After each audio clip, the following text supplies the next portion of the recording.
Olá, meus amigos. Em o nome do Senhor Jesus, tenham o entendimento aberto para que vocês possam compreender o que devem fazer para alcançar aquilo que Deus prometeu. Essa é a bênção do Pai, do Filho e do Espírito Santo para aqueles que creem, aqueles que obedecem. E eu queria que você prestasse bastante atenção num fato histórico que fez com que manifestasse Deus a sua revolta contra o ser humano. Aliás, é o que nós vemos na profecia de Malaquias, quando Deus fala: voltai-vos para mim e eu me voltarei para vós outros. Na realidade, Deus estava sendo excluído do relacionamento com o seu povo. Imagina você que está me ouvindo agora. Você é pai, você é mãe, você luta para criar um filho, uma filha. Você dá o melhor de si para esse filho, para essa filha. Mas, quando esse filho ou essa filha se torna adulta, o que acontece? Ela vira as costas e vai para o mundo. E abandona os seus conselhos. E abandona a sua direção. Quer dizer, enquanto era criança, enquanto era infantil, estava sujeita ou sujeito aos seus conselhos, à sua orientação, à sua educação. Mas quando ficou adulta, o que fez? Deu as costas e foi para o mundo, que é o caso do filho pródigo também. Ora, essa era a situação de Israel na época do profeta Malaquias. E essa é a situação do povo que se diz cristão nos dias de hoje. Não, é claro que não são todos, mas a maioria dos cristãos que dizem ser cristãos, a maioria está vivendo no esgoto da vida. Está vivendo, como disse o profeta Jeremias, se eu não me engano, o profeta Jeremias falou sobre a sentença pesada,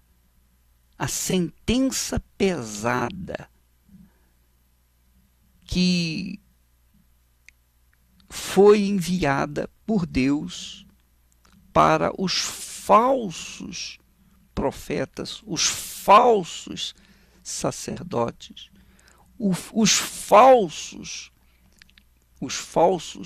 que se diziam povo de Deus, filhos de Israel. Isso é o que tem acontecido muito nos nossos dias. Muitos que estão me ouvindo nesse momento, que têm sido cristãos apenas quando estão dentro das igrejas, são cristãos, têm um comportamento. Mas quando saem dali, têm outro comportamento completamente diferente. Quer dizer, têm levado a sua fé de forma leviana. E por quê? Por que muitos têm levado a fé de forma leviana? Porque esse pessoal, essa gente, acredita muito no amor de Deus. E eu também acredito. Só que essa gente pensa o seguinte: bem, Deus é amor. Se Deus é amor, então ele vai ter compaixão de mim, ele vai ter misericórdia de mim, e no final das contas, todo mundo entra. A gente vai entrar. E essas pessoas se esquecem. Elas se esquecem de que quando Deus envia os seus servos, os profetas, para tocarem a primeira trombeta, quer dizer, para despertar o povo para voltar para si. Quando Deus fala isso, é que Deus está mostrando, olha, se vocês não voltarem para mim, o meu amor não vai superar, não vai tolerar a sua iniquidade, os seus erros. Não pense você que o meu amor vai tolerar a sua injustiça. E se o pai, se a mãe, normalmente põe a mão, passa a mão por cima da filha ou do filho rebelde, é claro que o pai ou a mãe está tomando uma decisão errada. Não está criando o filho de acordo com o que ele deve aprender. A Bíblia fala, aliás, foi através de Moisés, diz o seguinte, que o Senhor é longânimo e grande em misericórdia, que perdoa a iniquidade e a transgressão, ainda que não inocenta o pecado, ou o culpado, melhor dizendo. Ainda que não inocenta o culpado. Você pode ler isso em Números capítulo 14, versículo 18. Ora, Deus é amor, Deus é paciência, Deus é misericórdia, Deus é compassivo, mas Deus é justiça.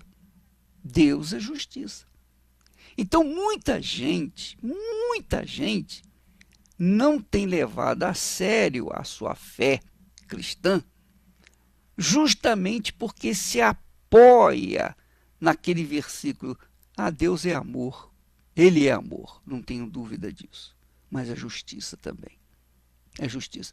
E da mesma forma como Deus conclamou os seus servos, os profetas, no passado, para chamar a atenção do povo de Israel, Deus está usando os seus servos dos dias de hoje para chamar a atenção do seu povo cristão. Da mesma forma. E ele diz o seguinte, você pode ler comigo lá no livro de Jeremias. Vamos procurar aí Jeremias, capítulo 23. Jeremias, capítulo 23 e versículo 39. Ele diz assim, levantar-vos-ei e vos arrojarei. Arrojarei. Isso é muito forte. Arrojar quer dizer vomitar, expelir, expulsar. Levantar-vos-ei e vos arrojarei da minha presença, a vós outros, e a cidade que vos dei e a vossos pais. Deus está falando aqui com o povo, com os sacerdotes, com os falsos profetas de Israel. Ele diz assim, porei sobre vós perpétuo opróbrio e eterna vergonha, que jamais será esquecida. Quer dizer, Deus, minha amiga e meu amigo ouvinte, Deus ama o pecador, mas odeia o pecado. E Ele não tolera o pecador.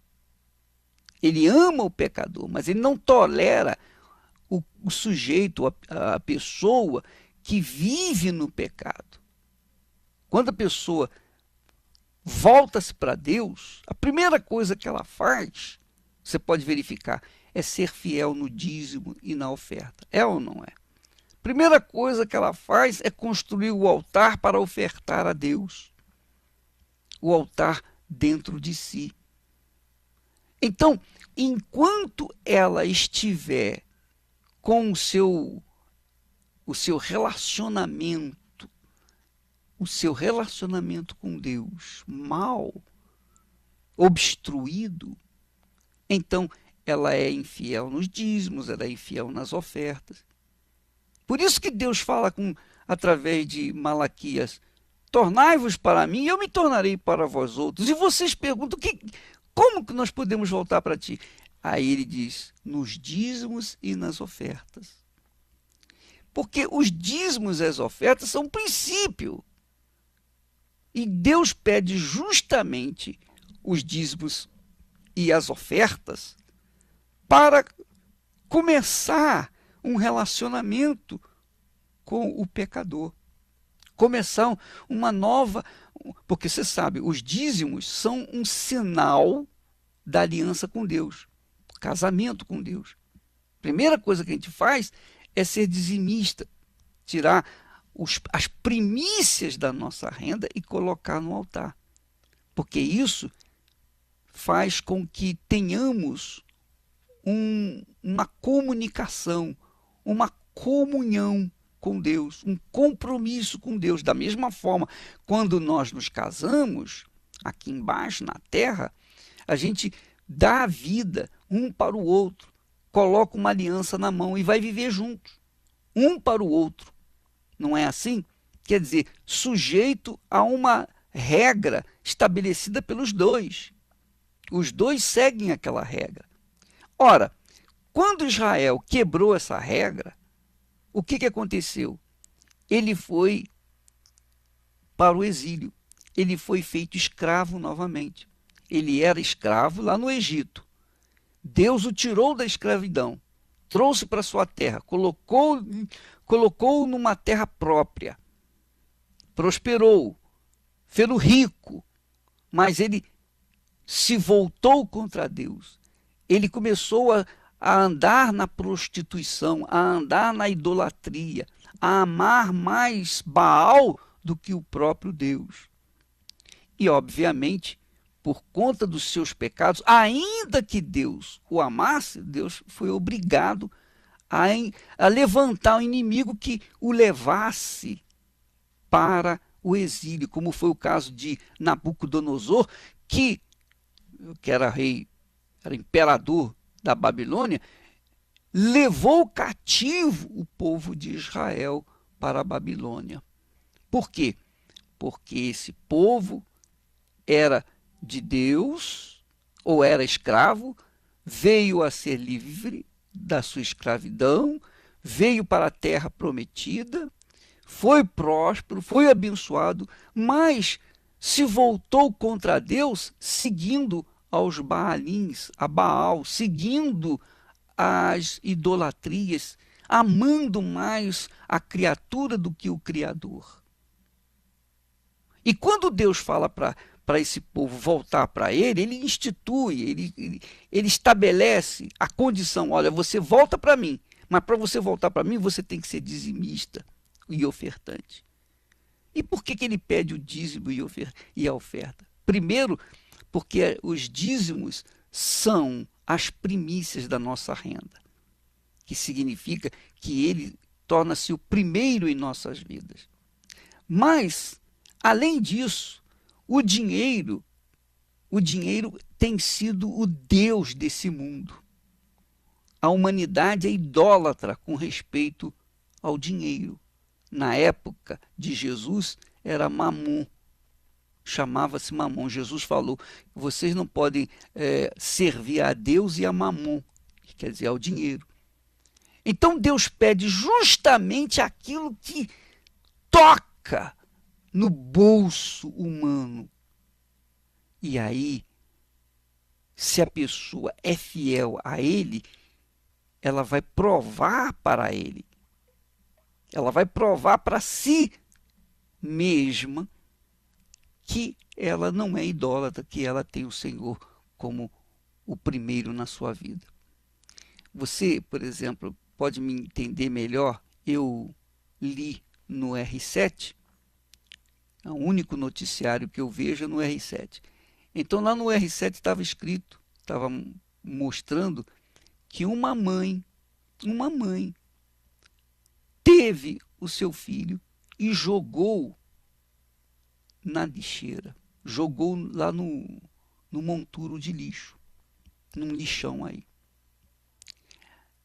E eu fiquei perguntando, você já achou criança no lixo?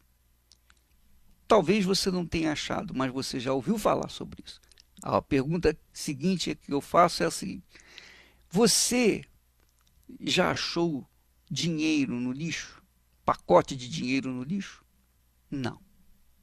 Ninguém joga dinheiro no lixo. Mas crianças, as pessoas jogam, os pais jogam, a mãe joga. Por quê? Porque o ser humano ama mais o dinheiro do que o próprio ser humano. Essa é a realidade. Então, quando Deus pede os dízimos e as ofertas, é justamente para ficar claro, evidente, transparente, que o coração daquela pessoa, daquele fiel, não está no seu dinheiro, mas no Senhor, na palavra de Deus. Então, por isso Deus promete abençoar, por isso Deus promete arrancar o espírito maldito, o amaldiçoador. Agora, é claro, quando a pessoa não obedece, então ela segue a sua vida nesse horror que fala aqui o profeta Jeremias. Quando Deus fala, arrojarei da minha presença, vos arrojarei, quer dizer, expelirei da minha presença. E diz mais, porém sobre vós perpétuo opróbrio. Quantos crentes estão me ouvindo agora que vivem nesse opróbrio? Quantos crentes nesse momento estão há anos levando a vergonha eterna consigo? A vergonha que Deus diz jamais será esquecida. Por quê? Porque são pessoas que insistem em levar uma vida leviana, mas ao mesmo tempo participar de uma religião, de uma igreja, seja lá o que for. Pessoas que têm fé em Deus, mas levam a sua vida na leviandade. Minha amiga, pense nisso. Os dízimos são apenas uma entradinha para o reino de Deus. Mas você tem que fazer muito mais para você chegar a tomar posse do reino dos céus. Muito mais. A sua vida, o seu caráter, o seu temor. Deus cobra isso através do profeta Malaquias. Ele fala que Deus, ele, o Senhor, odeia o repúdio. O repúdio. Odeia a infidelidade. Então, são princípios espirituais que denotam um temor para com Deus. Claro, quando a pessoa não crê em Deus, quando ela não tem temor para com Deus, ela até debocha desse discurso. Mas eu não estou falando com incrédulos. E a palavra de Deus não é dirigida aos incrédulos, é dirigida aos que creem. A palavra, diz o profeta aqui, Jeremias, essa mensagem foi para quem? Para os sacerdotes, para os profetas falsos. Ora, se Deus falou assim com os profetas falsos e os sacerdotes, imagine o que ele não está falando com o povo em geral. Porque os sacerdotes, os profetas, eram, digamos, representantes do povo perante Deus. Então Deus está chamando a atenção desses líderes que não apenas estavam se encaminhando para o abismo, mas também estavam conduzindo outros para o abismo também. Minha amiga, meu amigo, não se brinca com Deus. Não se brinca com Deus. Não se brinca com Deus. Nem com o diabo. Não se brinca com a fé. Ou você é ou você não é. E se você é de Deus, você, quando está bem espiritualmente, quando você tem um relacionamento com Deus, você tem saúde. Saúde física, saúde espiritual. E se não tem saúde física, passa a ter saúde física, porque você, então, cobra de Deus aquelas promessas com respeito à saúde. Agora, se você está mal espiritualmente, Então, pode você estar deitado em cima do ouro, pode você ter o mundo aos seus pés, pode você ter tudo neste mundo, mas se você está mal espiritualmente, você será infeliz. Infeliz. E muitas pessoas cristãs, ou supostamente cristãs, ou crentes, ou ex-crentes, estão carregando a vergonha, o opróbrio dentro de si. Tem a aparência de convertidos. E como no nosso blog lá o Bispo Guaraci escreveu, né, são pessoas que muitas das vezes estão de salto alto, mas lá no fundo do poço. De repente você é uma dessas pessoas, está de salto alto no fundo do poço. Você crê em Deus, você vai na igreja e tal, e você mantém aquela pose, aquela postura de servo de Deus ou de serva de Deus. Mas no fundo você está carregando o opróbrio, a vergonha, porque você foi vomitado. Mas há tempo, enquanto você está vivo ou viva, você pode voltar para Deus. E a consagração dos dizimistas, na realidade, é a consagração das pessoas que querem voltar para Deus. Então, hoje, amanhã, durante toda essa semana, nós estamos convocando as pessoas que querem se voltar para Deus, que querem ser fiéis a Deus. Inclusive, neste domingo, eu quero fazer aqui uma convocação. Às 9h30 da manhã, aqui na Santo Amaro, nós estaremos orando para os casais. Não só aqui em Santo Amaro, mas em todas as igrejas universal do Reino de Deus. Leve o seu marido, leve a sua esposa. Vamos fazer uma oração para a sua casa, a sua família. Porque quando consagramos os dizimistas, nós não podemos esquecer que a primeira pessoa que nós tocamos, que nós vivemos, convivemos, dividimos os nossos sentimentos e amor e etc., é a nossa família, o nosso marido ou a esposa, não é verdade? Então nós estaremos consagrando a sua casa, a sua família, o seu lar, neste domingo, em todas as igrejas universal do Reino de Deus, às 9h30 da manhã. E às 18 horas eu estarei fazendo, no mesmo cenáculo aqui na Avenida João Dias 1800, às 6 horas da tarde eu estarei falando sobre a segunda trombeta. São duas trombetas. Uma nós temos tocado, mas existe outra trombeta que nós estaremos falando para você, estaremos ensinando para você a segunda trombeta. Domingo agora, às 18 horas. Tá bom? Vamos falar com Deus agora em nome do Senhor.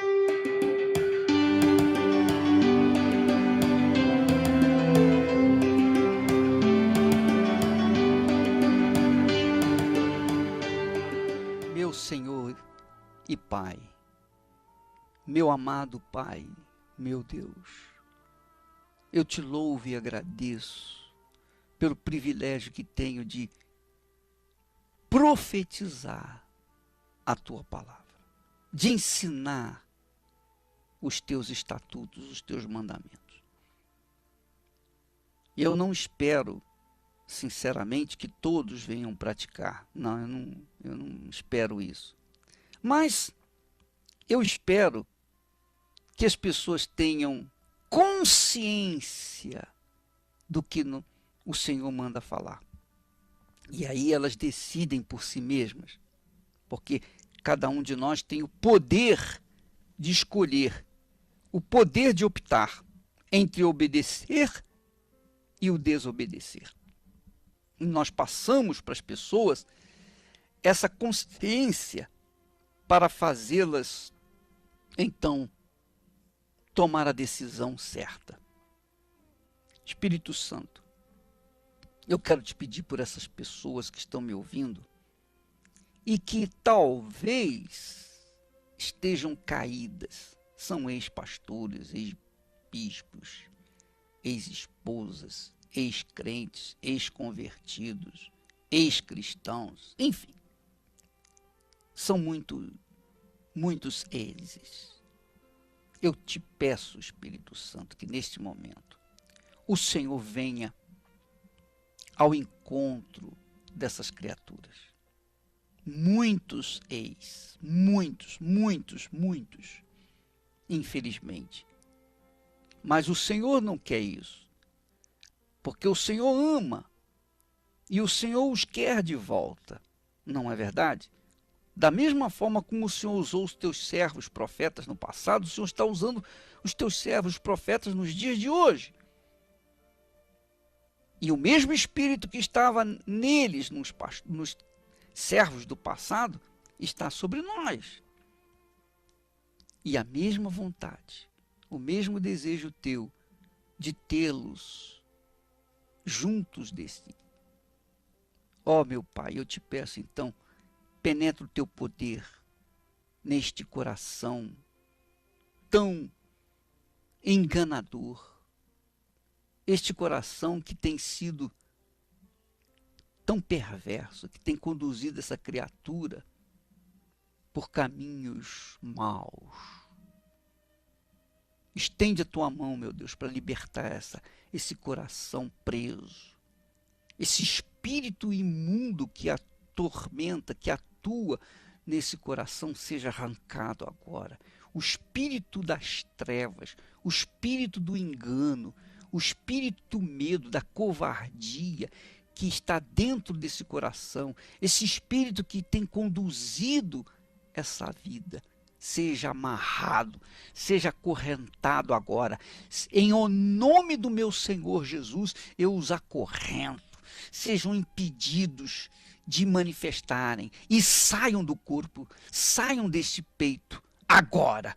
E essa criatura seja livre, literalmente livre, para que ela possa usar o raciocínio, a razão, a inteligência, para que então venham tomar a decisão certa, fazer a escolha certa.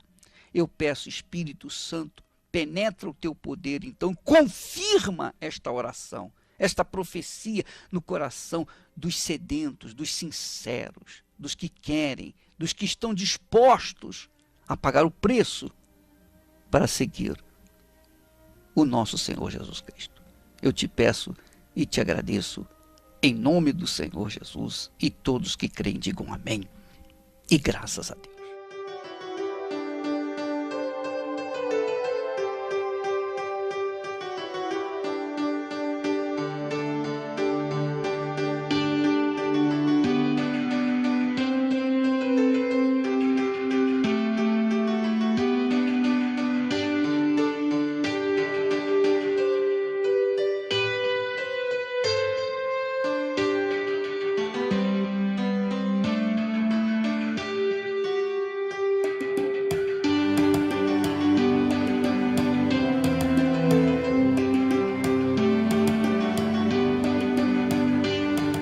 Graças a Deus. Minha amiga, meu amigo, então, nós estamos chegando ao ponto final do programa.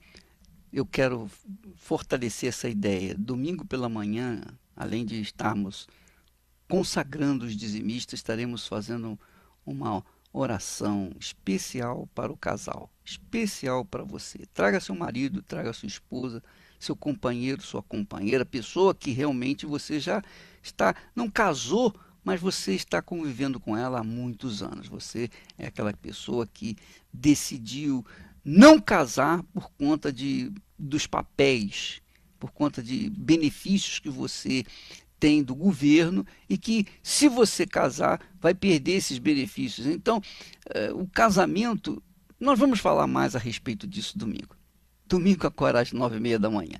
E à tarde, à noite, às 6 horas da tarde, nós estaremos falando sobre a segunda trombeta, que é muito importante para aqueles que estão interessados na volta, nos sinais da vinda do Senhor Jesus. Deus abençoe a todos e até lá em nome do Senhor Jesus.